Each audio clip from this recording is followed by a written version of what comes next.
रात्रीची वेळ होती. ती त्या घनदाट अरण्यातून एकटीच जात होती. संपूर्ण काळोख होता. त्यात ती एवढीशी मातीची पायवाट होती आणि त्या वाटेच्या दुतर्फा झुडपं होती. काळोख असला तरी आकाशात असणारा अर्धा चंद्र थोडा प्रकाश टाकून निदान वाट दाखवत होता. रातकिड्यांचा तो किर्र आवाज तिची भीती वाढवत होता. त्यात अचानक झुडपातून काही डोळे चमकत होते. तिच्या डोळ्यांच्या कडेच्या अति संवेदनशील भागाला कोणतीही छोट्यात छोटी हालचाल सुद्धा लक्षात येत होती. ती अगदी दबक्या पावलांनी चालण्याचा पूर्ण प्रयत्न करत होती. तरीही त्या तिच्या पायाखाली येणाऱ्या सुक्या पाळापाचोळामुळे तो आवाज होत होता. तो तिला आणखीनच अस्वस्थ करत होता, कारण त्या आवाजामुळे कोणी तिची चाहूल घेईल अशी भीती तिला सतत होती. पण नाईलाजाने ती चालत होती. तेवढ्यात झुडपांमध्ये जोरदार हालचाल झाली आणि त्यातून कोणीतरी तिच्याच दिशेने येत आहे हे तिला समजणार तोच एका काळ्या आकृतीने तिच्यावर झडप घातली.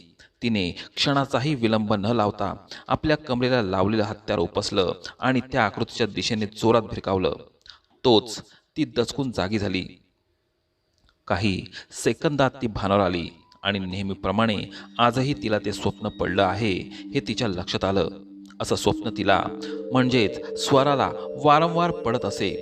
सुरुवातीला या गोष्टीची भीती वाटत होती, पण आता तिला याची सवय झाली होती. तिने घड्याळात पाहिले तर 7 वाजले होते. ही तिची नेहमीची उठायची वेळ होती. ती उठली आणि आंघोळीला गेली.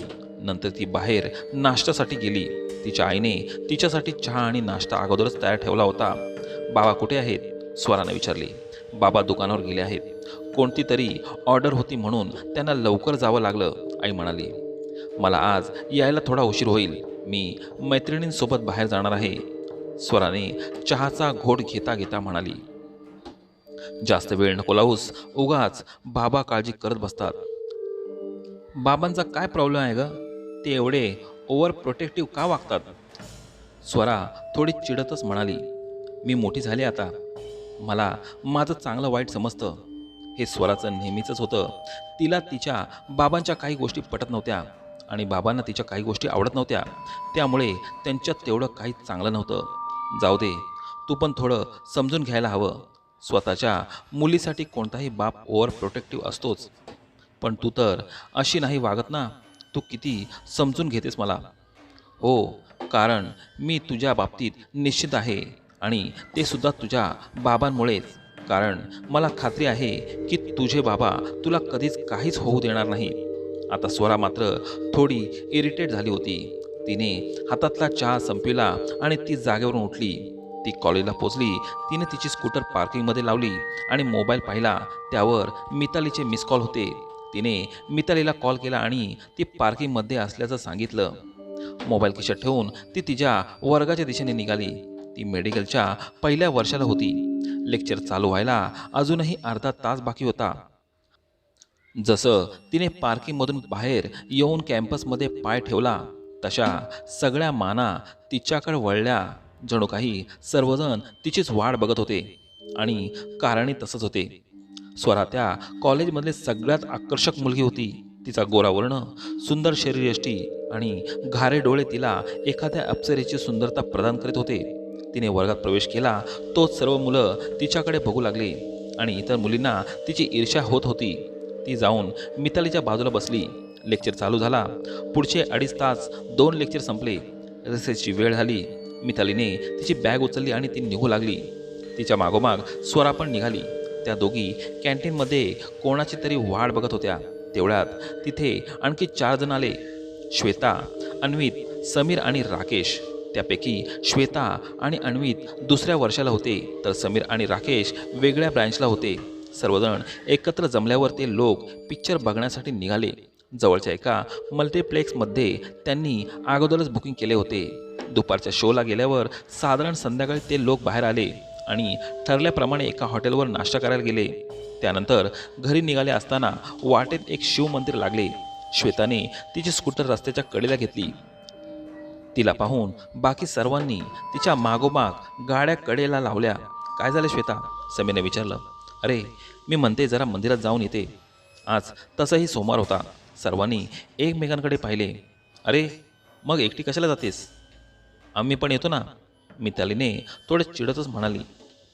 अजून काही जास्त उशीर नाही झालेला. आत्ता 7:30 झाले आहेत. मी घरी उशिरा येईन म्हणून बोलले आहे. बाकी कोणाला काही प्रॉब्लेम आहे का? तिने सर्वांना विचारले. नाही, काहीच प्रॉब्लेम नाही. आता एवढं थांबलोच आहोत तर मंदिरात जाऊ शकतो. इतर सर्वांनी होकार दिला. सर्वजण एक एक करून आत गेले. सर्वात शेवटी स्वरा आत गेली. मंदिर जरा लहानच होतं.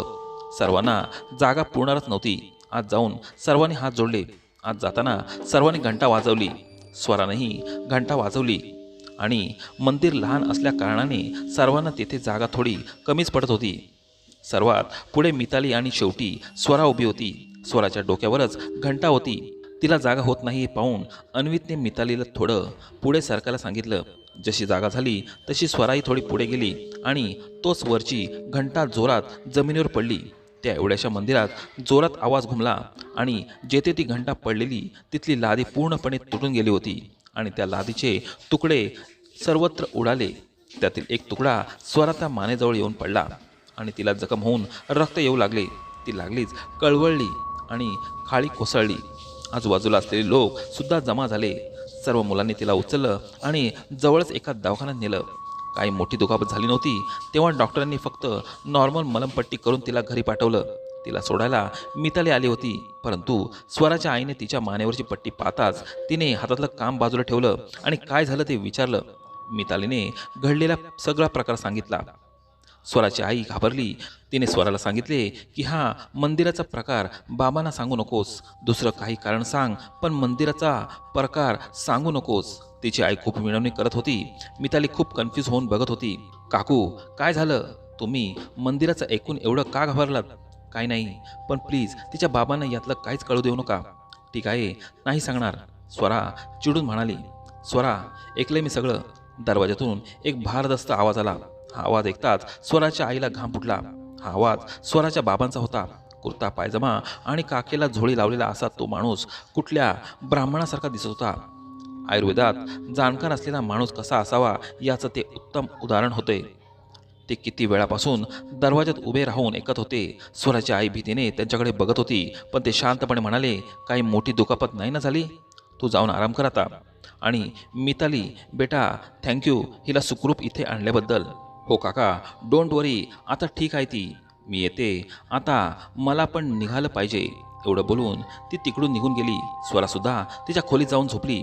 दुसऱ्या दिवशी सकाळी नको म्हणत असतानाही स्वरा कॉलेजला गेली, पण तिचे बाबा घरीच थांबले होते. तिच्या आईने त्यांना काही विचारलं नाही, कारण कालच्या घटनेमुळे ते किती रागावले असेल याचा तिला पूर्ण अंदाज होता. तेवढ्यात दारावरची बेल वाजली. स्वराच्या आईने म्हणजेच वसुदेने दार उघडले. दारात लांब दाढी वाढलेला आणि केसांमध्ये जटा असलेला पुरुष उभा होता. त्याला पाहताच वसुदेने त्याच्या पाया पडली. गुरुजी, तुम्ही अचानक? ते काही बोलणार एवढ्या स्वराच्या बाबांनी म्हणजेच शिवदासने आवाज दिला. या या गुरुजी, किती वाट बघायला लावली. कुठल्या स्मशानातलं प्रेत खात होतात? हे ऐकून वसुधा भीतीने एका कोपऱ्यात उभी राहिली आणि गुरुजी स्वतःचा राग आवरत म्हणाले, तुझं काय काम आहे आणि मला एवढ्या तातडीने का बोलावलं तेवढं सांग. तुझी बडबड ऐकायला मी इथे आलेलो नाही. ठीक आहे, मग मुद्द्याचं ऐका. काल तुझ्या शिवाने माझ्या मुलीला दुखापत केली आहे. जोपर्यंत माझ्यापर्यंत होतं तोवर मी सहन केलं, पण माझ्या मुलीच्या वाटेला गेला तर मी शांत नाही बसणार.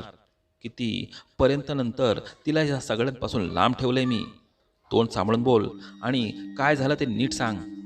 मी सांगते गुरुजी, असं म्हणून वसुधाने कालची सगळी घटना सांगितली. हे बघ पोरी, तुमचं कोणत्याही मंदिरात जाणं वज्र आहे हे माहीत आहे ना तुम्हाला? मग तुम्ही स्वराला काही कारण सांगून तिला मंदिरात जाऊ नको म्हणून सांगायला हवं. गुरुजी म्हणाले, अरे ती अज्ञानी आहे माझी पोर. भूल चुकीने गेली असेल म्हणून काय लगेच तिचा जीव घ्यायचा का? शिवदास चिडून म्हणाला, वासुदेव, मी खूप ऐकून घेतलं. आता तू मला काही बोल, पण माझ्या आराध्याला, माझ्या शिवाला बोललेलं मी ऐकणार नाही. मी अघोरी आहे. माझं आराध्य दैवत आहे ते. आणि तुझी आज जी काही अवस्था आहे ती तुझ्या घमंडीमुळेच आहे. तुझा हाच राग तुला आणि तुझ्या कुटुंबाला त्रासदायक ठरला आहे.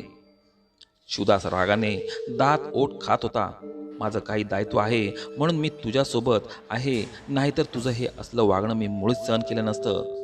मी जर ठरवलं ना, तर या जगाचा विनाश होण्यापासून कोणी थांबू शकणार नाही. विसरू नको, हे 100वे वर्ष आहे, शिवदास म्हणाला आणि त्याने एक सैतानी हास्य केले. हो, म्हणूनच नाईलाजाने तुझ्यासोबत आहे, नाहीतर. गुरुजी बोलता बोलताच थांबले. जमलं तर मुलीला सगळं सांगा, नाहीतर तिच्यासाठी सगळंच कठीण होऊन बसेल. एवढं बोलून गुरुजी रागाने तेथून निघून गेले. शिवदास अजूनही संतापलेला होता.